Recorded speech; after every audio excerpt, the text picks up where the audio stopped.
मैं आज जो है आपको फिर से एसएस स्टूडेंट्स के लिए 10th क्लास एसएस स्टूडेंट्स के लिए चैप्टर नंबर 6 है अंतर्राष्ट्रीय स्तर पर हिंदी, वो लेसन दे रही हूँ। तो बच्चों ये लेसन से ही जैसे कि आपको पता चल रहा है अंतर्राष्ट्रीय स्तर पर हिंदी।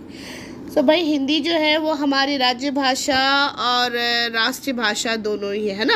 और वैसे भी हम सब लोग जो है भारतीय है और हिंदी भाषा यानी कि हिंदी भाषा जो है हिंदुस्तान के 99% लोग जो है वो हिंदी बोल सकते हैं और हिंदी समझ सकते हैं। बच्चों ये लेसन जो है ये पत्र पे आधारित है। आपको लेटर मालूम है, लेटर 2 टाइप्स के होते हैं जिसको हम हिंदी में कहते हैं औपचारिक और अनौपचारिक। ठीक है। चलिए हम इस लेसन को स्टार्ट करेंगे और देखेंगे कि भाई इस लेसन में किस चीज़ के बारे में, कौन से पत्र के बारे में बताया गया है, साथ ही साथ हमारे देश में हिंदी की क्या महत्व है उसके बारे में इन्होंने बताया है। चलिए मैं लेसन स्टार्ट करती हूँ। देखिए, पशु पक्षी की भी भाषा होती है। इसका मतलब है एक दूसरे के आशय को खूब समझते हैं। मतलब पशु और पक्षी की जो भाषा होती है, भाई भाषा सबका होता है, हम इंसानों का, प्राणियों का भी होता है, पशु पक्षियों का भी होता है। लेकिन हम इंसानों की भाषा जितनी सुविकसित होती है, जितनी अच्छी तरीके से हम अपनी भाषा को, अपनी बात को दूसरों के सामने में व्यक्त कर सकते हैं, बता सकते हैं, उतनी अच्छी तरीके से पशु पक्षी नहीं बोल सकते, है ना। लेकिन हाँ, वो अभिनय करके एक्शन के ज़रिए अपनी बातों एक दूसरे को आसानी से कह सकते हैं। लेसन तो मैंने स्टार्ट कर दिया है, बीच में थोड़ा रोक के आपको ये बोलना चाहती हूँ कि जब भी आप ये लेसन को सुने अपने हाथ में पेपर और पेंसिल लेकर बैठे। इसमें जो भी मैं व्याकरण बताऊँगी जैसे कि पर्यायवाची शब्द, विलोम शब्द, समास, संधि, वो आप अपने रफ नोटबुक में लिखते जाएँ ताकि आपको एग्ज़ाम्स के वक्त में बहुत ईजी रहेगा लेसन को समझना। क्योंकि बच्चों ये जो हमारा पार्ट है, लेसन है, एग्ज़ाम में ज़्यादातर जो है लेसन के बीच में से व्याकरण पूछे जाते हैं। तो अगर आपको वो अच्छी तरीके से लेसन के बीच का व्याकरण अच्छी तरीके से आता है तो जाहिर सी बात है कि आप बहुत अच्छे मार्क्स ला सकते हैं। तो चलिए हम ये लेसन को स्टार्ट करेंगे। पशु पक्षियों की भी भाषा होती है। भाई पशु और पक्षी जो है ये एक तो युग्म शब्द है और अगर हम समास की बात करें तो ये द्वंद्व समास है। बच्चों द्वंद्व समास का मतलब होता है जिसमें कि दोनों पद, पहला और दूसरा दोनों पद जो है सामान्य होता है, उससे हम द्वंद्व समास कहते हैं। तो इसका विग्रह कैसा होगा? पशु और पक्षी। ठीक है, तो युग्म शब्द हो गया, द्वंद्व समास भी हो गया। पशु पक्षियों की भी भाषा होती है। इसका मतलब है कि वो एक दूसरे के आशय को खूब समझते हैं। यह बात है कि पशु पक्षी भी मनुष्य जैसे सुविकसित भाषा नहीं होती है। बिल्कुल सही बात है कि पशु पक्षियों की हम मनुष्यों के जैसे सुविकसित भाषा नहीं होती है। बच्चों यहाँ पर वर्ड आया है सुविकसित, तो अब हम इसमें देखेंगे कि प्रत्यय और उपसर्ग क्या है। सु जो है इसमें उपसर्ग है और विकसित इत जो है इसमें प्रत्यय है। हमेशा उपसर्ग जो है शब्द के आगे लगकर यानी कि शब्द के आगे अक्षर जोड़कर जब उसकी मीनिंग को बदल जाता है तो हम उसको क्या कहते हैं? उपसर्ग। और शब्द के अंत में अगर जब कोई अक्षर जुड़ता है उससे जो मीनिंग बदलता है उसे हम कहते हैं प्रत्यय। तो ये आप याद रखिए। पर वे सीधी सादी आवाज़ और क्रियाओं के भाव को व्यक्त कर सकते हैं। वे बड़ी आसानी से खुशी, भय, चेतावनी, आमंत्रण जैसी कई भावनाओं को दर्शाते। बिल्कुल सही बात है, उनकी इतनी अच्छी भाषा नहीं होती है, लेकिन पशु पक्षी जो है खुशी है, भय है, चेतावनी है, आमंत्रण, ये सारी बातों को आसानी से समझ सकते हैं। किसी पक्षी द्वारा किए गए संकेत अन्य पक्षी भी पहचान सकते हैं। अगर आपने देखा होगा कई बार जंगलों में पेड़ के ऊपर एक पक्षी जब किसी भी तरह का इशारा करती है तो उसके इशारों को देखकर बाकी जितने भी पक्षी बैठे होते हैं, पंछी बैठे होते हैं, वो उस पेड़ पे से उड़ जाते हैं। अगर एक पंछी उड़ गया तो उसके पीछे पीछे सारे पंछी उड़ जाते हैं। तो इसका मतलब क्या है कि वो एक दूसरे के इशारों को बहुत अच्छी तरीके से समझ सकते हैं। अब यहाँ पर शब्द आया पंछी। तो बच्चों पंछी का पर्यायवाची क्या होता है? खग, बिहग, चिड़िया, है ना, पक्षी भी होता है। तो ये आप लिख लीजिए अपने रफ नोटबुक में। अब यहाँ पे इन्होंने इस पैराग्राफ का इन्होंने क्वेश्चन पूछा है। पहला क्वेश्चन है कि आवाज़ का पर्यायवाची शब्द क्या है? भाई आवाज़ का पर्यायवाची शब्द होता है ध्वनि और स्वर। ध्वनि, स्वर और बोल। ठीक है। दूसरा क्वेश्चन पूछा इन्होंने किसी प्राणी की अनोखी विशेषता बताइए। किसी प्राणी की अनोखी विशेषता उसका रंग, रूप और उसकी भाषा से होती है। किससे होती है? रंग, रूप और उसकी भाषा से होती है। तीसरा क्वेश्चन है इस गद्यांश के लिए उचित शीर्षक दीजिए। तो हम कैसे लिखेंगे? इस गद्यांश के लिए उचित शीर्षक है पशु पक्षियों की भाषा। ठीक है। सो बच्चों एक बात मैं आपको बताना चाहती हूँ कि ये जो पैराग्राफ है, इन्होंने जो पद्यांश दिया हुआ है, यहाँ पे आपको एग्ज़ाम में भी 20 मार्क का जो है 20 मार्क्स का जो है गद्य और पद आता है, जिसमें कि 5 मार्क्स के जो है 2 आपको गद्य रहते हैं और 2 पद्य रहते हैं। उसमें बच्चों 5 क्वेश्चन दिया रहता है, 3 क्वेश्चन, जैसे इन्होंने यहाँ पे 3 क्वेश्चन दिया, इसकी जगह पे 5 क्वेश्चन रहेगा। ये क्वेश्चन जो है वो हमें इसके आंसर आपको पैराग्राफ में ही मिल जाता है। क्वेश्चंस के ज़्यादातर शब्द जो है आप उत्तर के ज़्यादातर शब्द जो है क्वेश्चन से लेने की कोशिश करिए। जैसे कि आपको मैंने पढ़ के बताया, जैसे इन्होंने पहला दिया हुआ है कि आवाज़ का पर्यायवाची शब्द क्या है, या आवाज़ का पर्यायवाची क्या है, तो हम सिर्फ ध्वनि या स्वर नहीं लिख देंगे, इसको सेंटेंस वाक्य बनाना पड़ेगा, सेंटेंस फॉर्मेशन करना पड़ता है। इसीलिए आप कैसे लिखेंगे, आवाज़ का पर्यायवाची ध्वनि, स्वर, बोल है, इस तरह से लिखना है। चलिए हम आगे देखेंगे। अब आगे यहाँ पर उद्देश्य पत्र लेखन की पद्धति का विकास करना, राष्ट्रीय स्तर पर हिंदी का महत्व बताना है। भाई इसका मुख्य उद्देश्य क्या है? इसका मुख्य उद्देश्य ये है कि हमें जो है बताना है कि भाई हमारे देश में भाषा के एक तो पत्र लेखन पद्धति का हमें विकास करना पड़ेगा, साथ ही साथ अंतर्राष्ट्रीय स्तर पर हिंदी का जो महत्व है वो भी बताना पड़ेगा। विधा विशेष, तो हम चलिए विधा विशेष की बात करेंगे। पत्र विधा पाठ में प्रेषक अपनी विषय से जुड़े पत्र पावक यानी कि पत्र पाने वाले के नाम लिखता है, पत्रों के द्वारा अपने विचार एक दूसरे को देता है। बिल्कुल सही बात है भाई, हम जब भी पत्र लिखते हैं तो पत्र के ज़रिए जो है हम अपने विचार जो है वो एक दूसरे को बताते हैं। अब आप बात करेंगे हम विषय प्रवेश की। देखेंगे भाई विषय प्रवेश क्या है। हिंदी एक ऐसी भाषा है जो भारतीयों की सांसों में बसी है। बिल्कुल सही बात है भाई, हिंदी एक ऐसी भाषा है जो हर एक भारतीयों की सांसों में बसी है। हर भारतवासी जो है वो हिंदी भाषा को जानता है। यह सबकी संस्कृति, सभ्यता व गरिमा का प्रतीक है। गांधी जी ने अपना सारा जीवन देश की स्वतंत्रता के साथ साथ हिंदी सेवा में समर्पित कर दिया था। बिल्कुल सही बात है, गांधी जी ने जो है देश की हमें सिर्फ आज़ादी नहीं दिलाई, बल्कि अब पूरे देशवासियों को एक भाषा के सूत्र में बांधने के लिए भी उन्होंने हिंदी के विषय पर बहुत काम किया था। अब अगर हम यहाँ पे ग्रामर की बात करेंगे तो विलोम शब्द आएगा, जीवन का मरण होता है, और साथ साथ शब्द जो है ये पुनरुक्ति शब्द है। जो वर्ड बार बार रिपीट होता है उसे पुनरुक्ति शब्द कहा जाता है। ठीक है। अब हिंदी ना केवल भारत बल्कि विश्व की भाषा बन चुकी है। हाँ, ये बिल्कुल सही बात है, हिंदी सिर्फ हमारे भारत में नहीं बल्कि वर्ल्ड के, विश्व के, संसार के कई सारे देशों में भी बोला जाता है। अब यहाँ पे शब्द आया है विश्व, तो भाई विश्व का पर्यायवाची क्या होगा? संसार, दुनिया, जग, जगत। ठीक है, ये है। संसार के विविध क्षेत्रों में हिंदी करोड़ों लोगों की जीविका बन चुकी है, बल्कि दुनिया के कई क्षेत्र ऐसे हैं जहां की लोग अपने रोजगार भी हिंदी भाषा के माध्यम से बना रहे। कौन सा क्षेत्र है? बैंक है, मीडिया है, सरकारी दफ्तर है, स्कूल है, कॉलेज है, इस सब जगहों पे जो है हिंदी भाषा का प्रयोग किया जाता है। अब हम बात करेंगे कि भाई लेसन में इन्होंने क्या दिया है। तो देखिए बच्चों, ये जो लेसन है ये पत्र विधा है, जैसे कि मैंने आपको पहले ही बताया था। सो ये कौन सा पत्र विधा है? ये अनौपचारिक है। क्यों है अनौपचारिक? क्योंकि इसमें एक मित्र ने दूसरे मित्र को पत्र लिखा है। तो चलिए हम देखेंगे भाई पत्र में क्या है। तो बच्चों पत्र में यहाँ पे देखिए इन्होंने ऊपर लिया हुआ है स्थान, जहाँ पे हैदराबाद है, उसके नीचे आता दिनांक, और यहाँ पे इन्होंने अपने मित्र को लिखा है। तो क्या लिखा है ये देखेंगे। प्रिय मित्र, तुम कैसे हो? आशा करता हूँ कि तुम अपने परिवार के साथ में सकुशल हो।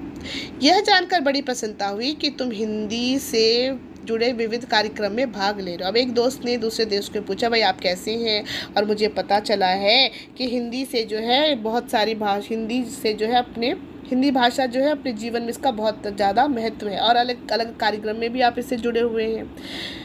तुमने अपने पत्र में ये जानना चाहा है कि हिंदी का अपने जीवन में क्या महत्व है। मैं तुम्हारी जिज्ञासा का नीचे समाधान दे रहा हूँ। उसने क्या बोला कि जो तुमने मुझे जो क्वेश्चन पूछा है उसके बारे में मैं तो उसका समाधान नीचे, उसके बारे में मैं तुम्हें नीचे बता रहा हूँ, यानी कि पत्र में बता रहा हूँ। बच्चों जिज्ञासा का मतलब होता है जानने की इच्छा को कहते हैं जिज्ञासा।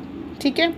भारतीय स्वतंत्रता संग्राम में देश को एकता के सूत्र में बांधने के लिए एक भाषा की आवश्यकता हुई। भाई जब हमारा देश आज़ाद होने वाला था तब हमारे देश में एक भाषा की ज़रूरत थी। क्यों? क्योंकि आप सब अच्छी तरीके से जानते हैं कि भारत में जो है अलग अलग धर्म, अलग अलग जाति और अलग अलग भाषा के लोग रहते हैं। तो भाई इतनी सारे भाषा को तो हम नहीं बोल सकते ना, तो उसके लिए हमें एक भाषा की तो ज़रूरत होगा। अब इतने सारे राज्य है, बंगाल है, बिहार है, उड़ीसा है, आंध्रा है, तेलंगाना, तो सबकी अपनी अपनी भाषा है। तो भाई भाई हर एक इंसान जो है वो इतनी सारी भाषा को नहीं जान सकता है, तो एक भाषा तो चाहिए। तो उसके लिए सबको एकता के सूत्र में बांधने के लिए एक भाषा चाहिए थी, और वो भाषा कौन सी थी? हिंदी। यह काम हिंदी से साध्य हो सका है, मतलब आसान हो गया है।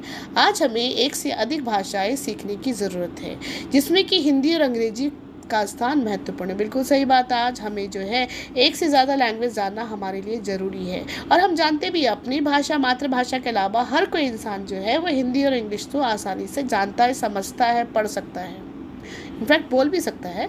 हिंदी से हम सारे भारत की पहचान अच्छी तरीके से कर सकते हैं।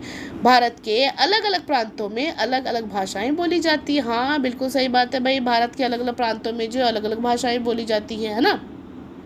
हमें भारत के सभी प्रांतों से जुड़ने के लिए एक भाषा की आवश्यकता है। अगर हम भारत के सभी प्रांतों से अपने आप को जोड़ना चाहते हैं तो उसके लिए हमें एक भाषा की ज़रूरत तो होगी ही, जिसे सारे भारतवासी जानते हो। बिल्कुल सही बात है, देश के सभी लोग इसको जानते हो।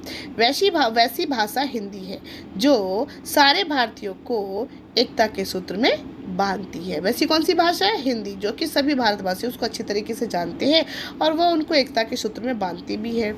हिंदी अपने शाब्दिक अर्थ में भी भारतीय कहलाता है। बिल्कुल सही बात है भाई, हिंदी अपने शाब्दिक अर्थ में भी भारतीय कहलाता है। हिंदी देश के वर्तमान और भविष्य को ध्यान में रखते हुए संविधान के अनुच्छेद 343(1) के तहत हिंदी को 14 सितंबर सन 1949 को राज्य भाषा के रूप में गौरवान्वित किया गया था। कब किया गया था? 14 सितंबर 1949 को राज्य भाषा के रूप में इनको गौरवान्वित किया गया था। तब से हम हर वर्ष 14 सितंबर को हिंदी दिवस मनाते हैं। बिल्कुल सही बात है, 14 सितंबर को जो है हम लोग जो है हिंदी दिवस मनाते हैं। आज भारत के अलावा, अब देखिए भारत के अलावा कितने सारे राज्य ऐसे हैं, ऐसे राज्य के अलावा कितने सारे विश्व में देश ऐसे हैं जहाँ पे कि हिंदी भाषा बोली जाती है। तो भाई कौन कौन सा देश ऐसा है जहाँ पे कि हिंदी भाषा बोली जाती है?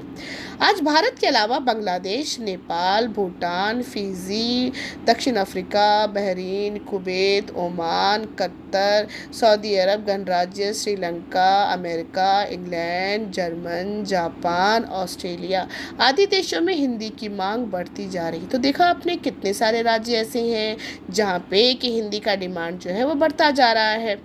विश्व में भी हिंदी की रचनाएं लिखी जा रही। विश्व में कई सारे ऐसे जो लेखक है, कवि है, वो जो है साहित्य, लिटरेचर की कविता है और कहानियाँ हैं और साहित्य की जो बातें हैं वो सब हिंदी में लिख रहे हैं, जिससे वहाँ के साहित्यकार के विशेष योगदान है। ये हम सबके लिए गर्व की बात है कि विश्व में भारत से आपसी व्यवहार करने के लिए वहाँ के लोग हिंदी सीख रहे हैं। भाई ये हमारे लिए बहुत गर्व की बात है कि मैं भारतीयों के साथ में आपसी व्यवहार करने के लिए, बातचीत करने के लिए, वहाँ की संस्कृति यानी कि भारत की संस्कृति सभ्यता जानने के लिए विदेश के लोग जो है हिंदी बोल रहे हैं और सीख भी रहे हैं। इस तरह हिंदी की मांग आज विश्व भर में बढ़ती जा रही है। इसीलिए भारत के अलावा अन्य देशों में भी कई संस्थाएं हिंदी के प्रचार प्रसार में जुड़ी हैं, जिनमें केंद्रीय हिंदी संस्थान हिंदी शिक्षण प्रशिक्षण कार्य देश विदेश में अपना महत्वपूर्ण योगदान दे रहा है।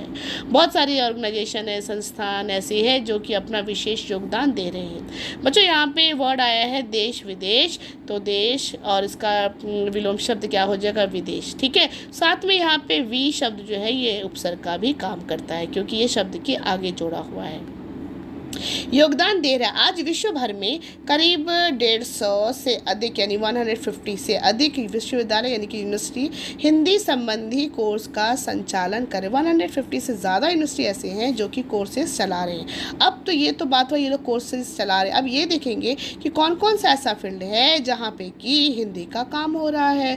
तो देखिए यहाँ पे बैंक, मीडिया, फिल्म उद्योग आदि क्षेत्र में हिंदी का उपयोग दिन ब दिन यानी कि डे बाय डे बढ़ता ही जा रहा है। ये सारे फील्ड में जो है ना हिंदी में ज़्यादातर काम होता है।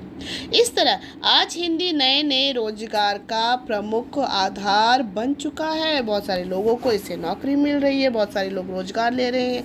हिंदी के लिए अपने भविष्य का निर्माण के अलावा बहुत सारे वेबसाइट्स है। यहाँ पे देखिए सारे वेबसाइट्स के नाम दिए हुए हैं। आदि वेबसाइट सेवा में तत्पर। सेवा में तत्पर मतलब तैयार रहते हैं सेवा करने के लिए, आपका हेल्प करने के लिए। ये सारे वेबसाइट्स पे आप जाके भी यहाँ पे हिंदी सीख सकते हैं, पढ़ सकते हैं, ऐसा इन्होंने यहाँ पे दिया हुआ है।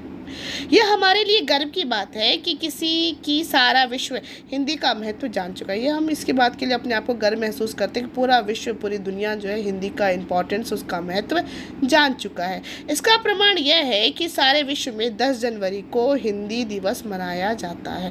भाई इंडिया में 14 सितंबर को और पूरे वर्ल्ड में 10 जनवरी को जो है हिंदी दिवस मनाते हैं। इस तरह हिंदी राष्ट्रीय स्तर पर शोभित है। इस तरह जो है हिंदी जो है हमारे राष्ट्रीय स्तर पर भी शोभित है। हाँ, तुमने आगे की पढ़ाई के लिए द्वितीय भाषा यानी कि सेकंड लैंग्वेज के रूप में हिंदी का चयन करने की सलाह पूछी। उसके दोस्त ने पूछा कि भाई मुझे जो है हिंदी कौन सा लैंग्वेज लेना चाहिए, फर्स्ट लैंग्वेज चूज़ करूं या सेकंड लैंग्वेज। तो उसने क्या बोला कि भाई आप जो है हिंदी सेकंड लैंग्वेज के बारे में पूछा है। हम जान चुके हैं कि आज राष्ट्रीय और अंतर्राष्ट्रीय स्तर पर हिंदी का महत्वपूर्ण स्थान है। भाई सबको पता है भाई हिंदी का जो है क्या इम्पोर्टेंस है। हम इससे अपने उज्जवल भविष्य का निर्माण कर सकते हैं। हिंदी से जो है हम अपना फ्यूचर, अपना भविष्य बना सकते हैं।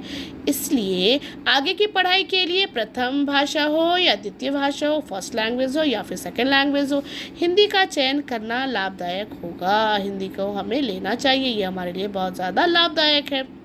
मुझे पूरा विश्वास है कि तुम हिंदी से जुड़कर अंतर्राष्ट्रीय स्तर पर अपने देश का नाम रोशन करोगे।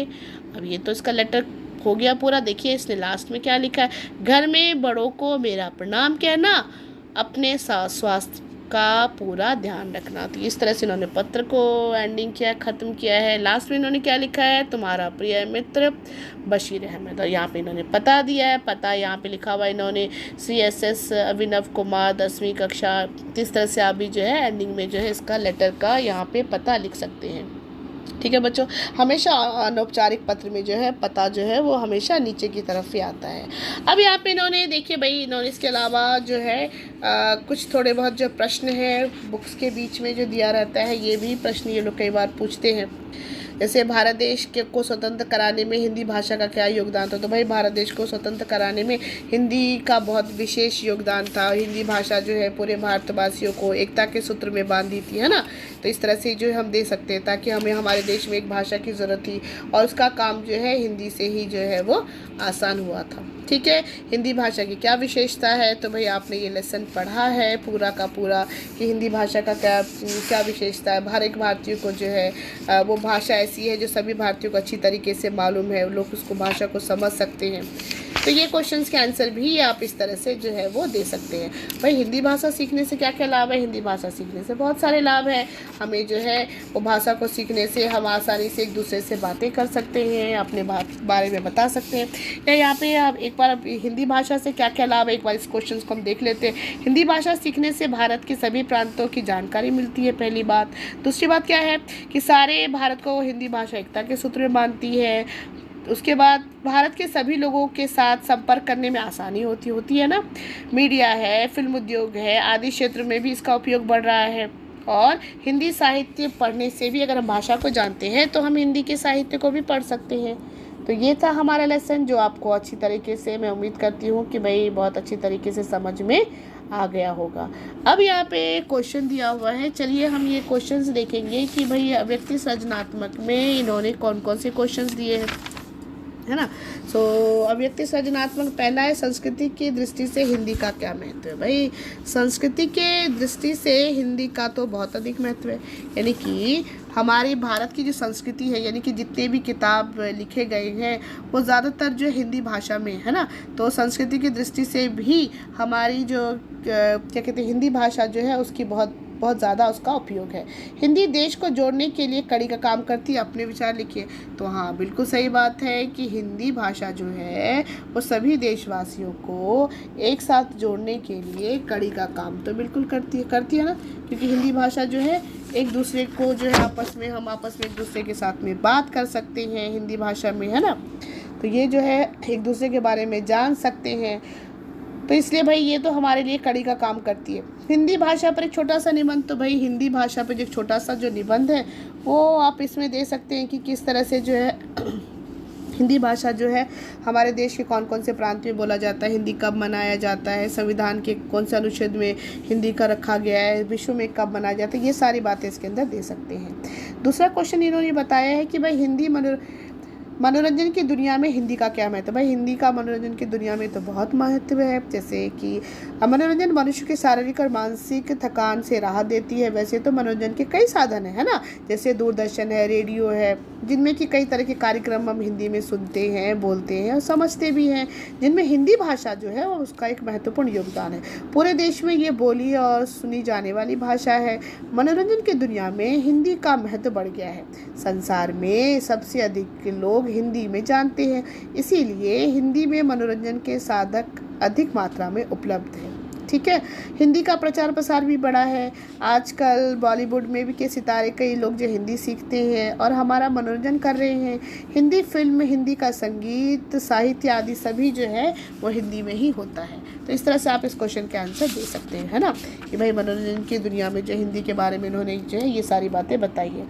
अब आगे अगर हम आ जाते हैं, दूसरा यहाँ पे इन्होंने हमारा क्या दिया हुआ है देखेंगे। तो पहला जो है वो दिया हुआ भाषा की बात में पर्यायवाची शब्द है। तो भाई यहाँ पे पर्यायवाची शब्द क्या दिया हुआ है? पहला शब्द है भाषा। तो भाई भाषा का इन्होंने बोली, है ना। उसके अलावा दिया हुआ संकल्प। संकल्प का क्या होगा? प्रतिज्ञा होगा, है ना। संकल्प का क्या रहता है? संकल्प करना, प्रतिज्ञा लेना, या आप ये भी निर्णय करना, निश्चय, ये दे सकते हैं। दूसरा है यहाँ पे दूसरा वर्ड जिन्होंने क्या दिया हुआ? समाधान, है ना। तो हल, यानी कि हम अपनी समस्या का समाधान करते हैं ना, ये। उसके अलावा इन्होंने यहाँ पे और कुछ क्या दिया हुआ देखो बच्चों, विलोम शब्द है। एकता का अनेकता हो गया, स्वदेश का देश हो गया, प्राचीन का नवीन हो गया। ठीक है, वचन बदलिए, परीक्षा परीक्षाएं, संस्था संस्थाएं, दिशा का दिशाएं। ठीक है, उपसर्ग है, यहाँ पे बोला उपसर्ग पहचानने के लिए, तो सकुशल, तो भाई स जो है ये उपसर्ग है। अनुक्रम में अनु उपसर्ग है। अनुचित में क्या है? उपसर्ग अनु, है ना। ये जो है अनु जो है ये क्या है? उपसर्ग है। उसके अलावा इन्होंने क्या बोला है? प्रत्यय पहचानिए। तो भाई प्रत्यय देखिए यहाँ पे वार्षिक इक हो गया, खुशी, खुश में ई, खुशी, और भारतीय, तो इसमें क्या हुआ? ई है, ये भी प्रत्यय है। उसके अलावा इन्होंने कारक दिया हुआ है। तो भाई कारक तो आपको एक बार मैं कारक के लिए आपको अलग से बताऊंगी। यहाँ पे इन्होंने लिंग भी दिया हुआ है। देखिए बच्चों, थोड़ा सा कि सरकार, सलाह, ये सब जो है लिंग है। तो इसमें हम देखेंगे भाई कौन सा स्त्रीलिंग है, कौन सा। एक बार चलिए एक बार कारक हम एक बार फिर से देख लेते हैं कि इसमें क्या क्या है कारक, ताकि आपको क्लैरिटी हो जाए। यहाँ पे दिया हुआ है, देश को एकता के सूत्र में बांधने के लिए भाषा की आवश्यकता है। ये कारक है ना। सो यहाँ पे देखिए को कारक है, तो को जो है वो कर्म कारक है, के जो है संबंध कारक है, और में जो है वो अधिकरण कारक है। ठीक है, उसके अलावा यहाँ पे के लिए संप्रदान कारक है। सो इसके अलावा यहाँ पे इन्होंने क्या दिया हुआ है देखिए बच्चों, लिंग दिया हुआ है। तो लिंग क्या है? सरकार, सलाह, सरकार, संविधान, संस्कृति, समाधान। तो भाई लिंग पूछ रहा है, पहचानने के लिए बोल रहा है। तो देखिए बच्चों, सलाह स्त्रीलिंग है, संस्कृति भी स्त्रीलिंग है, सरकार स्त्रीलिंग है, समाधान जो है ये पुल्लिंग है, और संविधान जो है ये पुल्लिंग है। ठीक है, उसके अलावा यहाँ पे इन्होंने पूछा है कि एक शब्दों के लिए एक शब्द जो विश्व के सभी देशों से जुड़ा हो उसको क्या कहते हैं? अंतर्राष्ट्रीय। ठीक है, दूसरा यहाँ पे इन्होंने दिया हुआ है अनेक शब्दों के लिए एक शब्द अद्वितीय। तो भाई अद्वितीय के लिए जिसके सामान कोई दूसरा ना हो उसे हम क्या कहते हैं? अद्वितीय। ठीक है, उसके अलावा यहाँ पे इन्होंने वाक्य की बात की, नीचे दिए गए वाक्य रचना की दृष्टि से समझाइए और पहचानिए। मुझे पूरा विश्वास है कि तुम हिंदी से अपना भविष्य बनाओगे। तो भाई ये पूछ रहा है कि संयुक्त और मिश्रित।